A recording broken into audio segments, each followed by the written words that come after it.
Hi everyone, it's Emily here from Peach Street Crafts, and today I have one of the final videos in my reading album series that I've been doing. This is episode 10 of this series, and in this series I've been documenting all of the books that I read in 2023, which I made a goal for myself to read 35 books, and spoiler alert, I was able to reach that goal, 35 books. And I think around the time that I recorded this video, it was probably like late November. I was getting caught up on a few things, on a few of the books that I've read throughout the year. So a couple of these are some novellas. This one that I'm documenting here is called Helpmeet, and this is a really short novella. I think it was about 75 pages, and it was one that I had been wanting to read for a really long time, and I swear to you, I was on hold for this book on Libby for at least 2 months before I was able to get it, and I read it as an ebook, which I've really been enjoying lately. I've always been such a physical book person, and then I got really into audiobooks so that I could read while on my commute to work. And then here recently I've been getting into some ebooks, and I feel like it's also really helpful for me. I have ADHD when it comes to reading. I tend to want to jump around the page and kind of skip sections, and especially if I see like bolded words or if I see that it's a new chapter title, then I'll want to like kind of skip ahead and read that instead of reading the page that I'm currently on. So ebooks have helped me a lot because you can't really do that since you're just forced to look at one page at a time, and you can even make the text pretty large so that you are looking at a very small section of text at a time. So yeah, I was really enjoying that, and I think it also helps me to read books a lot faster. So this was one that I read on ebook, and it is a very strange book, almost dystopian, but a little bit of magic realism, I would say. So basically it takes place like 1800s when people are still riding in carriages, and the main character is this woman, and you don't actually find out her name in the book. It's a really short one. And her husband is a doctor who becomes very sick into his older age. And it's kind of hinted at throughout the book that maybe one of the reasons of why he is so sick is because of STDs or some sort of sexual related thing. It also kind of almost hints at it being maybe like an infection of the soul, since he's cheating on his wife. And that's not really a spoiler. It tells you that on the back of the book. So he is slowly dying, and one of his last and final wishes is to go back to the area or the farmland that he grew up on. His wife has never been there before, so she agrees to this dying wish. They sell all of the furniture in their nice city apartment, and they go to this farm area way out in the middle of nowhere. And then some really weird things start happening in the woods, and she sees kind of this weird magical creature. It's all kind of in relation to her husband, but also in relation to her and like the bravery and some of the darkness that she's been able to overcome while married to her husband, like the things that she's had to endure. So really weird one. There's not really a whole lot else I can say about this unless I want to spoil it for you, which I don't, because I think it's such a short book. You should definitely check it out if you're into magic realism type of stuff. But yeah, it was a really quick and easy read, and it definitely kept you wanting to read. Very suspenseful, not in really a scary way, but in just like a strange, almost like makes you feel kind of icky a little bit, if that makes sense. Makes your stomach kind of hurt.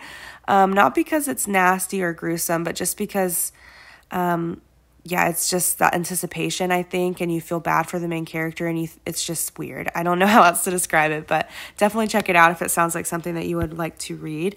I read it in just a couple of hours, so it was good to help me reach my reading goal. I was really struggling for a while. I really did not think I was going to be able to reach my reading goal. When I set my goal for 35 books, I didn't intend or didn't know that I would be starting my master's. It's always been a dream of mine, but I didn't think that we would be able to save up for that this year. So luckily I was, but it definitely makes it hard to get in reading for pleasure. Especially with the amount of textbooks and articles and things like that I have to read.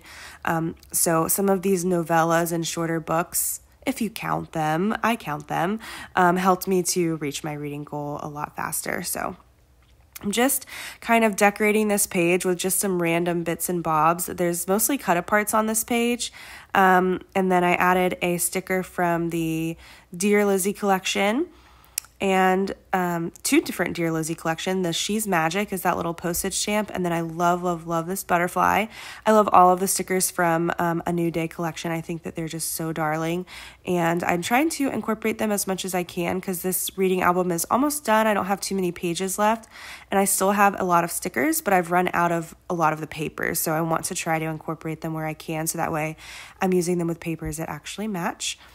I don't mind mixing collections if I have to, but I think that there's always something really pretty about using the collection as a whole and using it like with the same colors and patterns of papers. So now I'm working on my next one, which this was kind of like a novella as well. I would say probably borderline novel. I think this one was around 150 pages to 200, so not very short, but it was a little hard for me to get into this one. It's called First Comes Summer because it is translated, and the setting I'm just not super familiar with.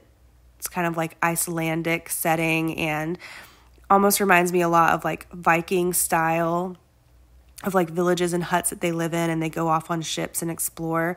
And I just don't have a lot of background knowledge when it comes to that. I know some people really are into some of those shows and some of the History Channel specials that they do. I've just never watched them. Not that I'm not interested, but I don't know. I've never really been called to it. I think I probably would enjoy it, but again, it's just something that I've never really looked into much. So it made it a little hard for me to get into this book since I didn't know a lot about the culture as well. I feel like of the time period was very like kind of almost witchy.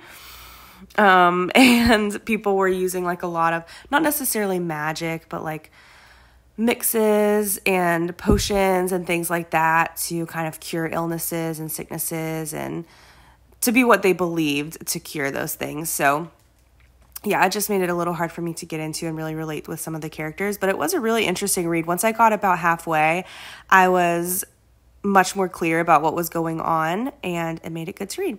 I think another hindrance was that it was translated. So, sometimes some things just get lost in translation, and you lose a lot of the original context of what's going on. So yeah, but after that it was pretty good, and it has a little bit of a plot twist at the end. If you like plot twist and you like historical text, I think that you would probably like that one. Okay, and now I'm working on the back side of this page. I just completed the 2 front pages. I moved that page around a little bit because I was trying not to make it look too similar to the one above it. And now I am just trying to figure out which papers are for what. I had a paper that I had cut for the circus train. So when I was filming this video, I got really confused. So you're seeing me here, I'm looking all around for that paper, and I realized it was this one. It was a double-sided paper. So when I flipped it over, I remembered. I was like, oh, here it is. But I thought this was really cool. It's very rare that you find a paper that just perfectly matches your image and your picture, but for the circus train, all of the colors that were on the paper were actually on the cover of the book. So I thought it was really cool. And I knew that whenever I saw that I wanted to use it. So I tore that one out and cut it. It's also a paper that I probably wouldn't normally use. It's not colors that I gravitate towards. So that's one of the things I've really been enjoying about making this reading album, is that when I'm trying to match the book albums to different papers and stuff, I'm using things that I wouldn't normally reach for, but it looks really good once it's all complete. At the bottom, I use this really bright and colorful paper. This is from the She's Magic collection, I believe. It might actually be the Damask Love collection, one of the older ones. And I'm documenting the book Stargirl. I wasn't sure whether or not I should count this one, but I feel like it should count. This is one that I read with my 7th grade students every year. And it's a really fun book. We spent a lot of time on it. We have some really good discussions, and it's a book that I loved as a kid growing up. It taught me so much about conformity and social hierarchies and different things like that, about being present and being true to yourself at all costs. So I really enjoy reading that with the middle schoolers because it's just really important to the age that they're at. It's super relevant.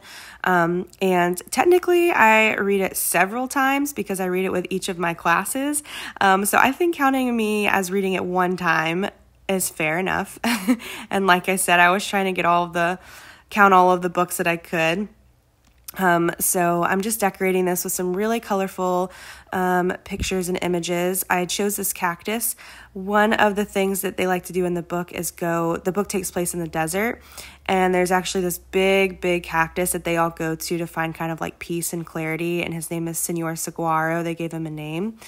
And so I thought it was really cool that I had this giant cactus sticker. It kind of was perfect. And so I stuck that on the side. And then I didn't do any journaling for this one. This is one that I've read many times before, and I'll probably read again next year. So I didn't feel like journaling was really necessary, but it is always a really fun process, reading it with the kids and doing different activities for it. Teaches them a lot about kindness as well. The main character is a really kind and caring person, and that's what she kind of values over all of the other aspects of life. And she gets kind of treated differently for that, for caring so deeply for other people. But in the end, it all works out, and it's a good lesson for everyone who reads it. And then I added the phrase sticker today. Both of those stickers are from the New Day collection by Dear Lizzie. And in the book, she's all about being present and in the moment. So I thought that sticker was very fitting. And I just cut the doily so that it didn't stick out too much and slid that right in. I used one of the Chasing Dreams puffy stickers from Maggie Holmes to cover up the little circle that was on that book. They turned this into a Disney Plus movie recently, and I just didn't like the way that it looked on the cover because that's not what the cover actually looks like. So I just put that sticker over it. The Disney Plus movie is pretty cute. My kids, whenever I show the movie after we read it in class, they don't really like it. It's very different from the book, and so that's kind of some of their first time dealing with that disappointment from a book to movie adaptation. So it's kind of funny that I get to be a part of that. Some of them think it's cute, but it is a little bit cringy. But yeah, it has a good soundtrack, some good music, and it still conveys all of the lessons that the book has to offer. So now I'm working on my last book, and this is called The Circus Train. And oh my gosh, I did not expect to fall in love with this book as much as I did. I read this one so quick, and I normally am not a fan of historical fiction at all. Like I said, I'm never really been a big history person.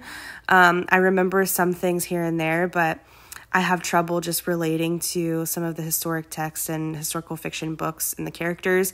This one, though, was so good.